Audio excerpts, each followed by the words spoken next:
अस्सलाम वालेकुम। आज की वीडियो में हम डिस्कस करेंगे वो इम्पोर्टेंट इन्फॉर्मेशन जो कि बीएस के जिन लोगों ने एडमिशन लिए हैं उन्हें पता होना ज़रूरी है। पांच बच्चों को ये चीज़ें जो है वो पता नहीं होती और जिसकी वजह से वो जो अच्छी अपॉर्चुनिटीज़ हैं उसे भी मिस कर देते हैं। अगर हम सबसे पहली बात करें तो सबसे पहले फ़ीस सबमिशन। सबसे पहले जो है वो ये बात है कि जब भी आपका किसी भी मेरिट लिस्ट में नाम आता है तो आप वहाँ पर ही देख सकते हैं, वहाँ पे लिखा होता है last day of fees submission, यानी कि लास्ट डेट ये है फ़ीस सबमिशन की। तो आपने उसी डेट के अंदर अंदर ही जो है वो फ़ीस जो है वो सबमिट करवानी होती है। अगर आप जो है वो फ़ीस जो है वो सबमिट उस डेट तक नहीं करवाते, जैसे कि मसलन आपका फ़र्स्ट मेरिट लिस्ट में नाम आ गया, आपको डेट दी गई है कि सैटरडे तक आपने मतलब मसलन आपने एक फॉर एग्ज़ाम्पल के जमा करवानी है फ़ीस, लेकिन आप सैटरडे तक फ़ी जमा नहीं करवाते और उसके बाद मंडे को सेकंड मेरिट लिस्ट लग जाती है। अगर जो आपका नाम फर्स्ट मेरिट लिस्ट में था लेकिन आपने फ़ी जमा नहीं करवाई, अगर आपका एक पे मंडे को जाके फ़ीस जमा करवा के तो अपना नाम ले लें, तो ऐसा नहीं है। आपको जो है वो जितनी भी उन्होंने लास्ट डेट बताई है तब तक जो है वो आपको अपनी फ़ी जमा करवानी होती है। अगर हम नेक्स्ट डिस्कस करें तो नेक्स्ट है डॉक्यूमेंट्स। और आपको ये जो है कि आपको जो भी अब जब आपका मेरिट लिस्ट में नाम आ गया तो अब आपको ना उन्होंने कुछ डॉक्यूमेंट्स बताए होते हैं कि ये डॉक्यूमेंट्स आप लेकर जो है वो यूनिवर्सिटी का विज़िट करें, यूनिवर्सिटी में आए। और वो जो है वो जो आपने जो डॉक्यूमेंट्स लेके जाना है तो वो ओरिजिनल डॉक्यूमेंट्स लेकर, उसकी फ़ोटो कापी नहीं लेके जानी होती। और वो जो है ओरिजिनल डॉक्यूमेंट्स लेकर आपने अपने डिपार्टमेंट में, यानी आपका अगर बॉटनी में नाम है तो बॉटनी डिपार्टमेंट में जाकर वो उन्हें डॉक्यूमेंट्स जो है वो वहाँ पर दिखाएंगे और वहाँ पर से अपना जो है वो चालान हासिल करेंगे और चालान हासिल लेकर जो है वो आप जो है वो फिर फ़ी जमा करवाएंगे। और जो आपने फ़ी है वो मुख्तलिफ़ डिपार्टमेंट्स की मुख्तलिफ़ फ़ी है, तो फिर उस हिसाब से आपने जो है वो फ़ीस जो है वो अपनी जो है वो बैंक में जमा करवानी है। और अगर हम थर्ड नंबर पे बात करें तो सब्जेक्ट और डिपार्टमेंट चेंज, आपका जो है वो आप अपना यूनिवर्सिटी में अगर किसी एक ही यूनिवर्सिटी में अगर आपने दो डिपार्टमेंट से या दो सब्जेक्ट में अप्लाई किया है तो आपका जो है वो एक में अभी नाम आया है और दूसरे जो सब्जेक्ट उसमें अभी तक नाम नहीं आया, तो आप ऐसा करेंगे कि मतलब अपनी फ़ी मतलब इस तरह के जैसे कि आपको बॉटनी पसंद ज़ूलॉजी पसंद है लेकिन अभी आपका ज़ूलॉजी में नाम नहीं आया, बॉटनी में फर्स्ट मेरिट लिस्ट में नाम आ गया, तो आप इस तरह से कर सकते हैं कि आप ना फ़ीस जमा करवा दें बॉटनी में। फर्स्ट मेरिट लिस्ट में जब लगी है तो आपको पता चल गया आपका मैं फर्स्ट मेरिट लिस्ट में बॉटनी में नाम है तो आप फ़ी जमा करवा दें।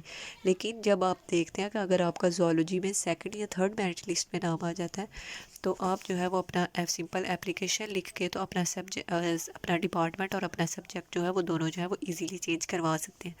जैसे कि यहाँ पे भी एग्जांपल है, अगर आपने इंग्लिश से फ़िज़िक्स में जाना है तो ये इजीली जो है ये यूनिवर्सिटीज़ में एक सिंपली एप्लीकेशन लिख के तो ये हो सकता है।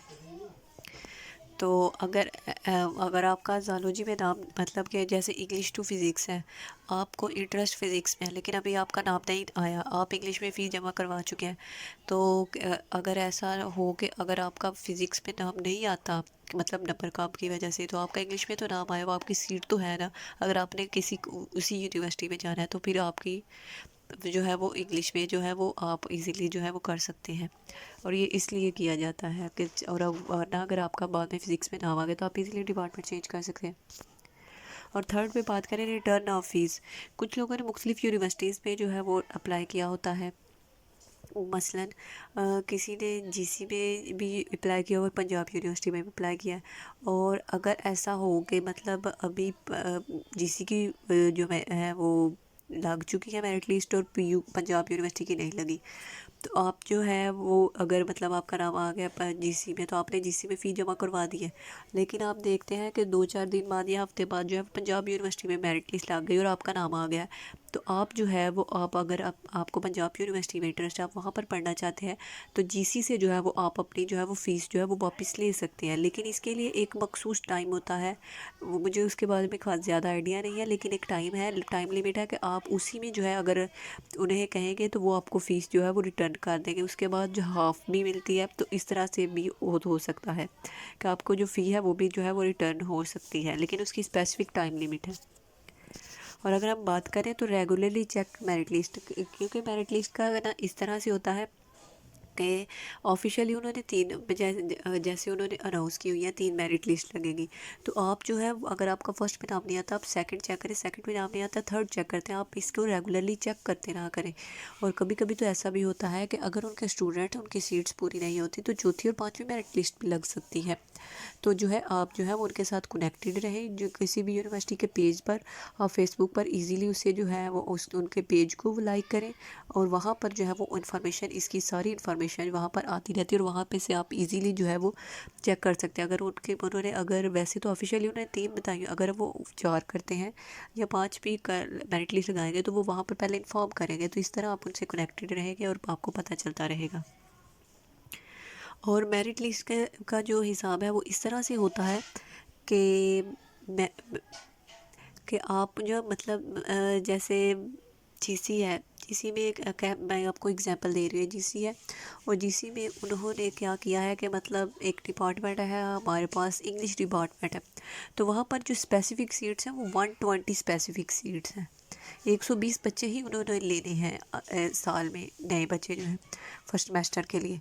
तो जो उन्होंने लेने हैं, अगर उन्होंने ऐसा भी होता है कि उन्होंने जैसे इंग्लिश की मेरिट लिस्ट है कि उन्होंने फर्स्ट मेरिट लिस्ट पे 120 बच्चों के नाम दे दिए हैं, लेकिन ज़रूरी नहीं है कि 120 बच्चों के नाम उन्होंने दे दिए तो 120 बच्चों ने ही फ़ीस जमा करवाई।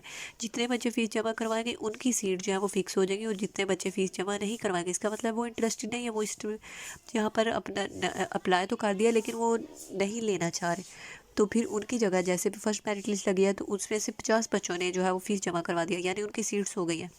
अब 120 सीट्स हैं, पीछे हमारे पास 70 सीट्स बचती हैं। तो वो सेकंड मेरिट लिस्ट लगाते हैं, उस पर भी वो 100 बच्चों के नाम देते हैं और उसमें से भी कह लें आप जो है वो 50 बच्चों ने ले ली नाम, फ़ीस जमा करवा दी, बकाया ने नहीं करवाई। तो इसका मतलब 100 सीट जो है वो हो चुकी है, अभी 20 सीट और रहती हैं।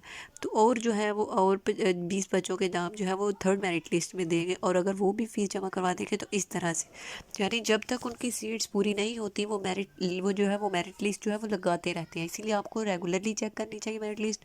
और इस तरह से भी के मतलब घबरा नहीं जाना कि फर्स्ट मेरिट लिस्ट में 120 बच्चे आ गए तो अब मेरा नाम कैसे आएगा, क्योंकि 120 सीट्स होती हैं। ऐसा नहीं है, क्योंकि सारे बच्चे तो फ़ीस जमा नहीं करवाते, क्योंकि बच्चे जो है वो ज़्यादा सब्जेक्ट्स में जो है वो अप्लाई कर किए होता है। और सबसे इम्पोर्टेंट बात कि जिन लोगों को कोई भी इशू है फाइनेंशियली कि उनके पास यूनिवर्सिटी, क्योंकि गवर्नमेंट यूनिवर्सिटीज़ में भी आपको फ़ी पे करनी होती है, तो वहाँ पर आपको अगर कोई टेंशन है कि मैं फ़ीस कैसे पे करूँगी तो इसके लिए यूनिवर्सिटीज़ में मुख्तलिफ स्कॉलरशिप्स होती हैं। तो उसके बारे में भी आपको परेशान होने की कोई ज़रूरत नहीं है, क्योंकि यूनिवर्सिटी में बहुत सारी स्कॉलरशिप होती हैं और गवर्नमेंट यूनिवर्सिटी में ख़ास तौर पर वहाँ पर आपको मोरा मिलती है, दारुल अमान, एहसास और मुख्तलिफ जो है स्कॉलरशिप है। लेकिन जो यूनिवर्सिटी ज़्यादातर प्रेफर करते हैं वो एहसास स्कॉलरशिप होती है। एहसास स्कॉलरशिप की जो है वो इसके एहसास स्कॉलरशिप पर बाद में भी एक प्रॉपर वीडियो बनाई जाएगी कैसे आपको अप्लाई करना है, कौन से लोग अप्लाई कर सकते हैं, तो वो मैं आपको बाद में बताऊँगी। और इसके अलावा मैं आपको ये बता रही थी कि एहसास स्कॉलरशिप क्या है। एहसास स्कॉलरशिप में अगर आपका नाम आ जाता है तो आपको क्या होगा कि आपकी जो फ़ी है वो माफ़ हो जाएगी, यानी आपको फ़ीस पे जो है वो स्पेशल जो आप करते हैं वो नहीं करनी पड़ेगी। और इसके अलावा क्या होता है कि आपको 1 साल में 40,000 रुपये जो हैं वो वजीफ़ा दिए जाते हैं। तो जो है ये मतलब कि आपको एक तो ये कि आपको फ़ीस भी जमा नहीं करवानी और दूसरा ये कि आपको पैसे भी दिए जा रहे हैं। तो इस तरह से आपकी जो है वो फाइनेंशियली भी मदद की जाती है। और ये थे कुछ इंपॉर्टेंट वर्ड जो कि न्यू बच्चों को जो एडमिशन ले रहे हैं बीएस में उन्हें पता होना ज़रूरी है। और इसके बाद हम जो है वो स्कॉलरशिप, एहसास स्कॉलरशिप में किस तरह अप्लाई करना है, कौन अप्लाई कर सकता है, इस पर भी वीडियो बनाएंगे। इसके अलावा आप जब यूनिवर्सिटी में जाते हैं आपको असाइनमेंट्स दी जाती हैं, वर्ड पे आपको एक ऐप है उस पर काम करना होता है, प्रेजेंटेशन बनाने के लिए आपको पावर पॉइंट पे काम करना होता है, वो किस तरह से आप कर सकते हैं। तो वो तमाम वीडियो जो है वो आपको इस चैनल पर जो है वो अच्छे तरीके से जो है वो मिलेगी। तो आप इस चैनल को इसके काम के लिए सब्सक्राइब कर लें, तो आपको इस तरह से नेक्स्ट वीडियो जो भी आपको रिक्वायरमेंट होगी वो आपको इस चैनल पर मिल जाएगी ईजीली। तो सब्सक्राइब करने का फ़ायदा क्या होगा कि आपको मेरी तरफ से बनने वाली कोई भी वीडियो जो वो आसानी से आपको जो है आप यूट्यूब ऑन करेंगे तो आपको वहाँ पर मिल जाएगी, तो आपको इजीली पता चल जाएगा या आपको ऊपर नोटिफिकेशन आ जाएगा। और इस तरह से आपको ये फ़ायदा होगा और सब्सक्राइब करने की वजह से हमें चैनल जो है वो मोनेटाइज़ करने में जो है वो हेल्प मिलती है। और इस तरह से और आपका भी फ़ायदा होता है और इस तरह से जो है वो हमारा भी फ़ायदा होता है। अगर वीडियो अच्छी लगे तो लाइक करें और साथ साथ इसको शेयर भी करें ताकि और लोग भी इससे फ़ायदा उठा सकें और कमेंट्स करें। अल्लाह हाफिज़, थैंक यू, स्टे ब्लेस्ड।